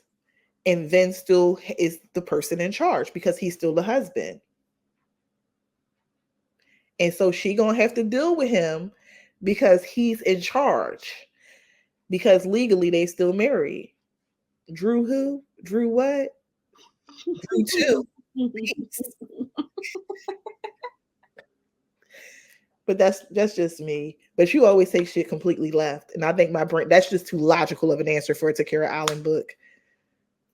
I don't try to take it left though. I That's don't try to like. I don't sit back and go like, oh, I want you know do this, drastic. It just. you literally just said you was gonna kill Dorian. But that wasn't. It wasn't like it was organic. It was not like shock value. It was She's just gonna like die in a car accident. that. Who died in a car Is accident? Dorian gonna die in a car accident? No, he was gonna get shot. Ooh. Or I think he was gonna get shot By the guy, the friend? at Oh, he did. No. at court. What was I gonna do? I just wanted to make sure it was gonna be a car accident, like some sweet. But then you know what? And then when I wasn't gonna kill him, then he was gonna go to jail. Then he was gonna go to prison. You couldn't make him lose all his money so we could see if New World was with him for a real reason. That's a good idea. That's actually Like you couldn't do something like that. Like, no. let's see if she really like him. We're gonna file a case. Like Emily didn't do the last paperwork that she did right, and now the dispensaries are gonna go bankrupt, or the government's gonna come take the dispensaries, something like that. And I mean, I guess because he got the kind of money that you never really. It just It's hard to take that much money away from somebody, and it's hard because he's so smart. I don't want to discredit his intelligence. But yeah, but I didn't kill him. So now I feel like I don't know, because I kind of feel like I have this new track record of these like happily ever afters, and that's not good. One happily ever after, and that was a track record. Yeah, look, there's Last Stop, there's Niful Noor, there's who else lived happily ever after? Devout, Mutt Hill. Like this is too many happy people. But it wasn't in a row. Still, They're urban romance. I don't know if that's my genre anymore. Oh, I might give that to the girls. so what would you say? Where would you put yourself? Not to box yourself in, but if you had to tick some boxes, you filling out a job application, you got to tick some boxes. I think I might just be going. I think that urban fiction has such a stigma now, and it kind of makes me upset. The stigma it has, that I might just want to go, you know what? I am urban fiction. And Okay. I do write some deep shit, and deep shit can happen in urban fiction. The deepest of deeps. And I hate that people don't think that. I actually left a group for that because it was like, what does urban fiction mean to you that you think that it's only this one? You think it's just to me, street lit is different than urban fiction. Yeah, but for sure. But all urban means is city. Like it's a large. That's what kills All me. it means. Right. And when people hear urban, they think of like Recycle. Yeah, like ghetto. That's what they really want to say. Ghetto shit. Yeah, they want to say. It's like that's not true. You can write an urban book, and it's about I went to Temple University. It's in the middle of North Philly. Right. I can literally write a book about my college experience and say it's urban fiction because it takes place in the college campuses in the middle of the 5th largest city in the country. Right. I'm always going to write urban fiction because that's just the type of people that I find the most interesting, and that's what I'm used to, and that's where I come from, and that's just what I like to write. So I don't understand. I just don't understand sometimes what they constitute certain things as. And then I'll see like just romance. I'll just see books that just romance, and I'm like, well, why is that not called urban fiction? Because that just like this. But I don't know where people decide what they deem these different things about. Some of these books, I think the difference, the urban versus just romance for me, the place setting doesn't, like, it's not enough emphasis on the place setting. Right. So it's like that would not influence like the book, what happens in the book. In an urban fiction, for me, the city has to have an influence in the book, right? Or the urban lifestyle has to have a influence on the book as to why this could happen, and it could only happen in the city.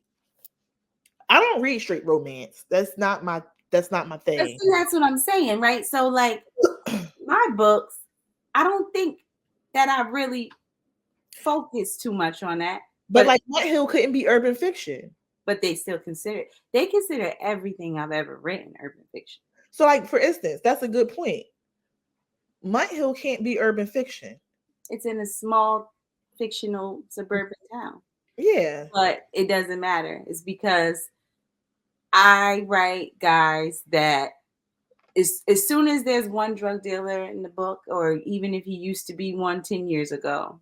But that's not realistic, because then you have mafia books or like, there we go. So that's not realistic, because then you have like mafia books, you have organized crime romance, you have mafia romance, you have yep. What's the other one? So for me, Mount Hill would be more of an organized crime romance, because they weren't in the city they were in the city to do organized crime. Right. But it was centered around a relationship. They can't be urban romance. It was not in an urban setting. Right. But I am an urban. And he was doing stuff that was not a drug dealer. That was you know what? Y'all go read Mobby's letter. It's on the site right now. This will be out by the end of next week. It'll still be on the site all of July. Y'all go read Mobby's letter, because that was not a drug dealer. That was a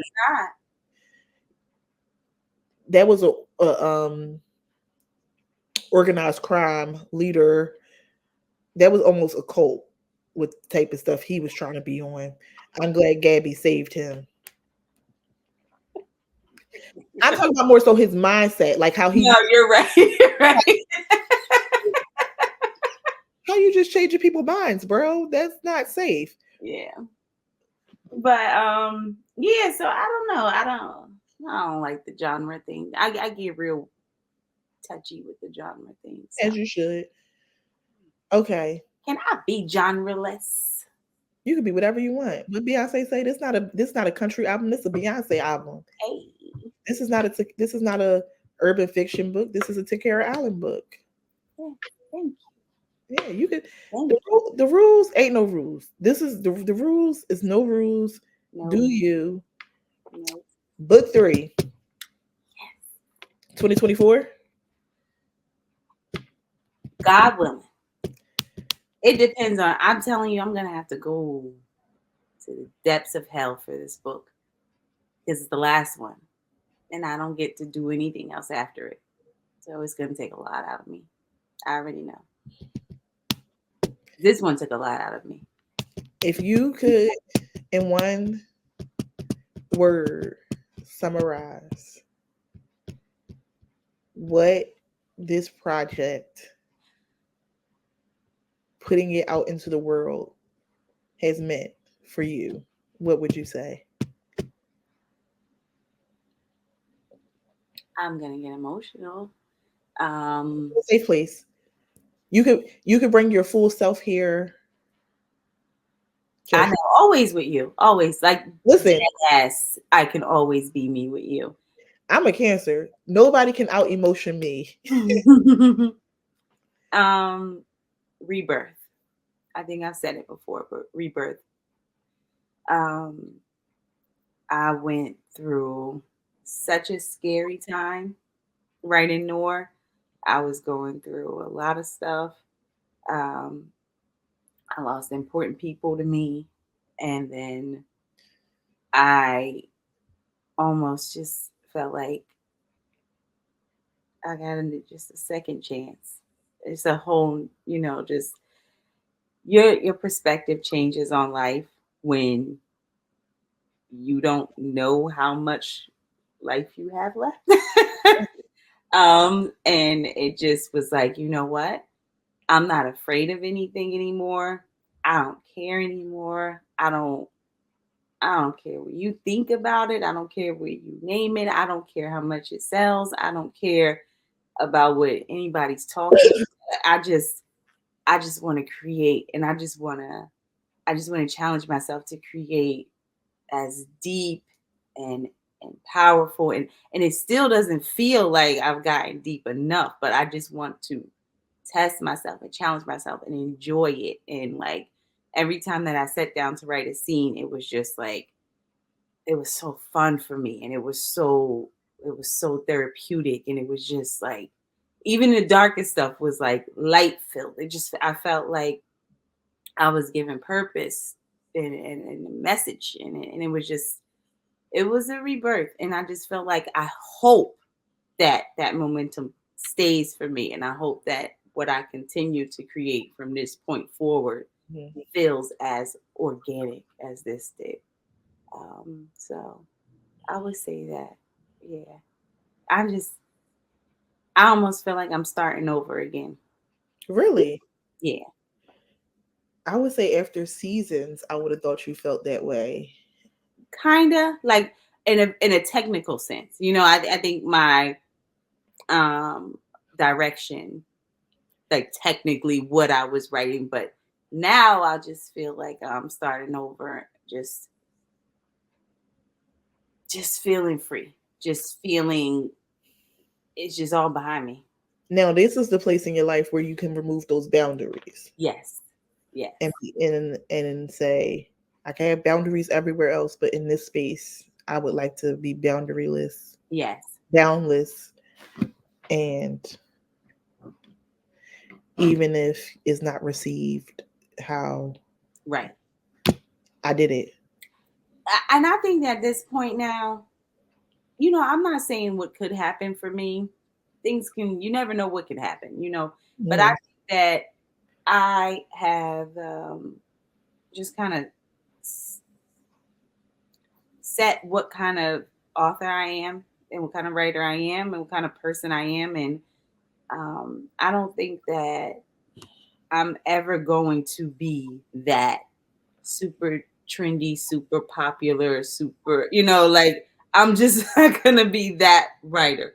So I now, and I've always been comfortable, but in just really embracing who I am, what I bring, and the people that receive it. And I think that people, anybody that's getting into this industry, depending on what you're doing it for, but if you're doing it for art, if you're doing Mhm. it as an artist, you have to just focus on the people that want it, that just receive you, that get you, and stop trying to cover a broad spectrum and make everybody happy, and gather all of these readers. And I want everybody to love me, and I'm gonna be number one, and I'm gonna do, like, I mean, if that's what your goal is, get into it. But if you're getting into this to have a fulfillment from creating art and being happy with it, and feeling that energy, like this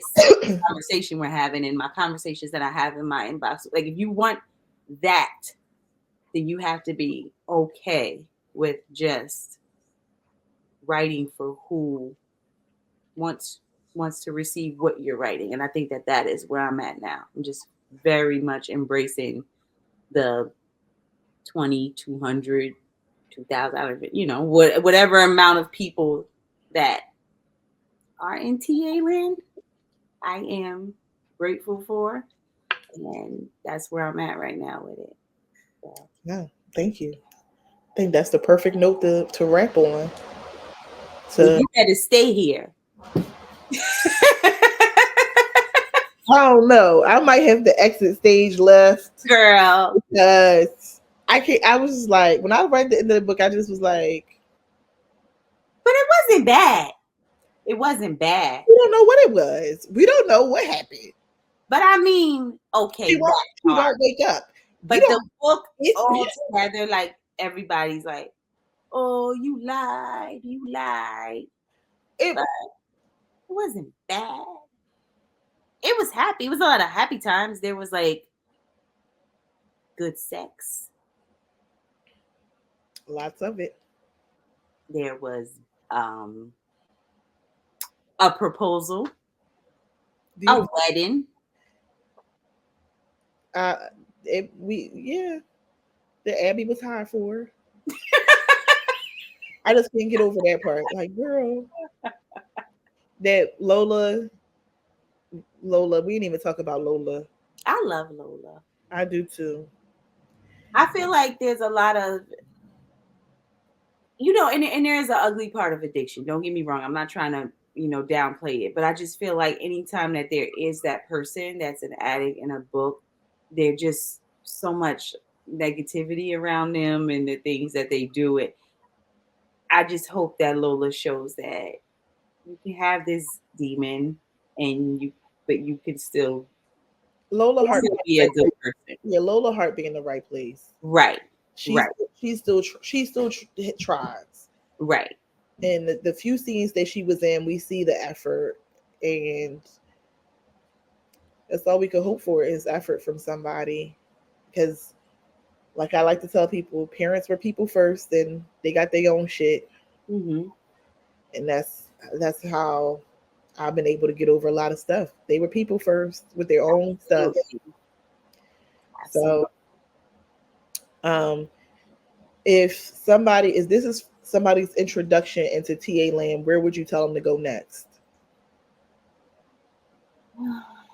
I don't know. I mean, it depends on what you like about Go this. to Seasons and meet Dice. I'm finna answer. Go to Seasons and meet Yeah, Dice. you know what? I think that if you like, This yeah, Dice might be that's a good place to go next. Dice might be the most hated man in TA land, but the most wanted. It's very That's interesting. very true.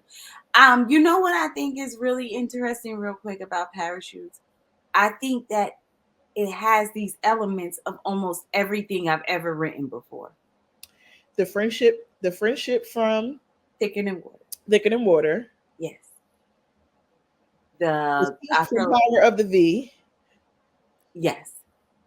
The love, the young love of like Last Stop for Innocence. Oh, What you was gonna say? Heaven's Help? yeah. Yeah.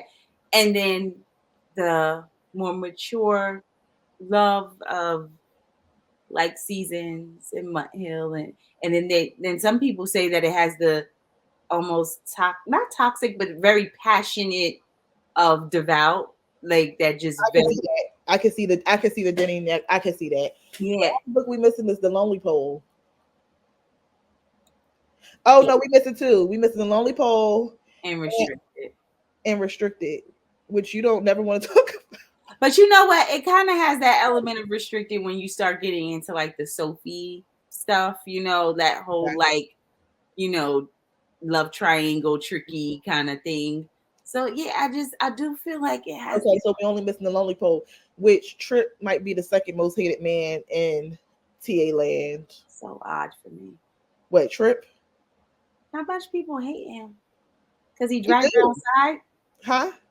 Because he dragged her outside? I don't know. You had put up a poll and it Yeah, was they like hate him. they But don't like Trip. because he kicked her out the house. She was a drug addict. That's what I'm saying. And And he she, didn't know she got raped. He thought, oh, well, if you didn't read the book, I'll stop talking about the one book. oh right. Yeah. She literally went Yeah. Just confused. again, people doing stuff at ages where they think they know everything and they're doing it as a trauma response, and baby didn't have to do the stuff that she did. So I mean, wrong is wrong and wrong is wrong. Like, people do wrong things and it gets a wronger response. So at that point you just got to decide, like, y'all be having battle of the wrongest, like nobody's right.